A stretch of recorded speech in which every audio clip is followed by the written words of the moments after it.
Assalamualaikum warahmatullahi wabarakatuh. Perkenalkan, saya Dewi Sartika, calon guru penggerak angkatan 10 dari SD Negeri 2 Anaiwui.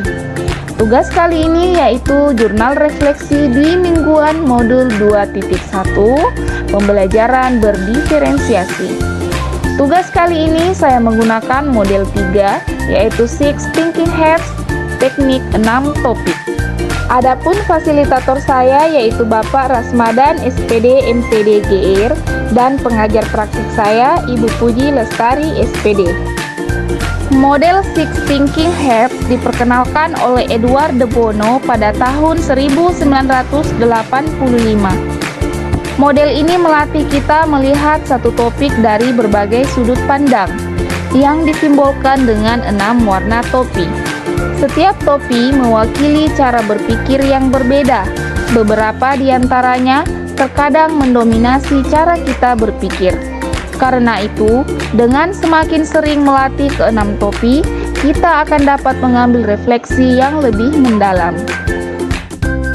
Yang pertama yaitu facts, yang biasa disimbolkan dengan topi putih.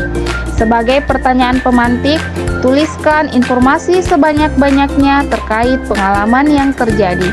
Informasi ini harus berupa fakta, bukan opini. Dalam pelaksanaan pendidikan guru penggerak pada modul 2.1 dengan tema memenuhi kebutuhan belajar murid melalui pembelajaran berdiferensiasi, berikut adalah rangkaian kegiatan yang telah saya ikuti. Pada alur belajar merdeka, rangkaian kegiatan yang telah dilakukan oleh calon guru penggerak yaitu pada tanggal 6 Juni 2024, saya melakukan pretest paket modul 2, dilanjutkan dengan mempelajari materi pada bagian mulai dari diri. Selanjutnya pada tanggal 7 sampai 10 Juni 2024, saya mempelajari materi pada eksplorasi konsep secara mandiri, dilanjutkan dengan diskusi pada forum diskusi dengan sesama CGP. Pada tanggal 8 Juni, kami melaksanakan lokakarya 2 yang dipandu oleh pengajar praktik. Pada tanggal 11 sampai 12 Juni 2024, kami berdiskusi di ruang kolaborasi secara berkelompok, kemudian mempresentasikannya. Selanjutnya, tugas kelompok tersebut kami upload di dalam LMS. Pada tanggal 13 sampai 14 Juni, kami mengerjakan tugas demonstrasi kontekstual, yaitu membuat RPP berdiferensiasi yang kami upload ke dalam LMS. Pada tanggal 19 Juni 2024, di bagian elaborasi pemahaman pada LMS, kami menuliskan pertanyaan yang ditujukan kepada instruktur. Dilanjutkan pada tanggal 20 Juni 2024, kami melakukan diskusi secara virtual yang dipandu oleh instruktur Ibu Nila Ratnasari tentang cara menyusun RPP berdiferensiasi yang benar. Pada tanggal 21 Juni, masuk pada jadwal pelaksanaan aksi nyata, yaitu mengimplementasikan RPP berdiferensiasi yang telah dibuat pada demonstrasi kontekstual. Kegiatan aksi nyata ini akan saya implementasikan pada awal semester di tahun pembelajaran 2024-2025. Yang kedua yaitu feelings, yang biasa disimbolkan dengan topi merah.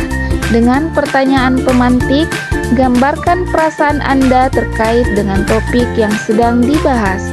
Misalnya, perasaan saat mempelajari materi baru atau saat menjalankan diskusi kelompok. Perasaan saya setelah mempelajari materi modul 2.1 sangat senang karena banyak hal yang saya dapatkan, di antaranya saya memperoleh ilmu baru tentang cara membuat RPP pembelajaran berdiferensiasi untuk memenuhi kebutuhan belajar murid. Kemudian saya tertantang untuk melakukan perubahan lebih baik dalam diri maupun untuk lingkungan sekitar. Yang ketiga yaitu benefits, yang biasa disimbolkan dengan topi kuning. Dengan pertanyaan pemantik, tuliskan hal-hal positif yang terkait dengan topik tersebut.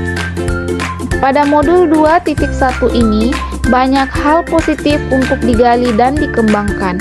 Di antaranya, merubah paradigma lama ke paradigma baru, menemukan rancangan baru dalam membuat strategi pembelajaran, membangun kerjasama antara pihak guru, kepala sekolah, wali murid, dan murid dalam menyukseskan pembelajaran berdiferensiasi. Membiasakan dalam pemanfaatan teknologi karena pembelajaran berdiferensiasi adalah pembelajaran dengan berbagai macam konten termasuk teknologi.